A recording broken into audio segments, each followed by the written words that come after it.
Right, ఇప్పటి వరకు కూడా ఎలాంటి సమాధానం చెప్పట్లేదు. పోలీసులకు సంబంధించి వీళ్ళనే అడిగే ప్రయత్నం అయితే చేద్దాం ఒకసారి. ఏం బ్రదర్, ఎందుకు రావద్దా ఏంటి, ఎందుకు రావద్దా ఏంటి చెప్పండి, ఎందుకు రావద్దా చెప్పండి. ఇది పోలీస్ పెట్రోల్ బంక్ కదా, పోలీస్ పెట్రోల్ బంక్ ఇది పోలీస్ సంబంధించిందనా, పోలీస్ సంబంధించినా కాదా, పోలీస్ సంబంధించినా కాదా, మరి చెప్పండి ఎవరు పర్మిషన్ తీసుకోవాలి చెప్పండి.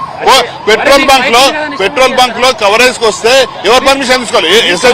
ఎస్హెచ్ఓదా ఎవరిది, ఎస్హెచ్ఓనా ఎవరిది, ఎస్హెచ్ఓ తీసుకోవాలి ఎవరు? ఏ కమిషనర్ ఆఫీస్, ఏ కమిషనర్ ఏంటి? ఈ పెట్రోల్ బంక్ లో కవరేజ్ కోసం కూడా సిపి గారి దగ్గరికి వెళ్ళి పర్మిషన్ తీసుకోరా? సార్ మీరు ఇన్ఛార్జ్ ఉంటారు కదా, సార్ని అడగాలి కదా, ఒక మాట అడగాలి కదా. కాదు, మేము ఆల్రెడీ మన యూసఫ్ కూడా పోలీస్ పెట్రోల్ బంక్ లోకి వెళ్ళి కవరేజ్ చేస్తాము. అక్కడ ఎవరు ఇబ్బంది చేయరు. మీ దగ్గర వచ్చిన ఇబ్బంది ఏంటి? మీ దగ్గర వచ్చిన ఇబ్బంది లేదు, మీరు ఇబ్బంది అని గురించి మాట్లాడకండి. మీ ఇష్టం ఉన్నట్టు ఏది పడితే అది మాట్లాడకండి. నా ఇష్టం వచ్చినట్టు మాట్లాడేది వేరు, నా ఇష్టం వచ్చినట్టు మాట్లాడేది వేరుంటుంది. ఆర్గ్యుమెంట్ చేయలేదు, మీరు తీసుకోండి, ఇబ్బంది లేదు. మేము మిమ్మల్ని ఏమైనా ఇబ్బంది పెట్టామా ఏంటి పరిస్థితి అనేది అడుగుతుంటే మీరు ఎందుకు రావద్దు చెప్పండి, ఒక మాట చెప్పండి.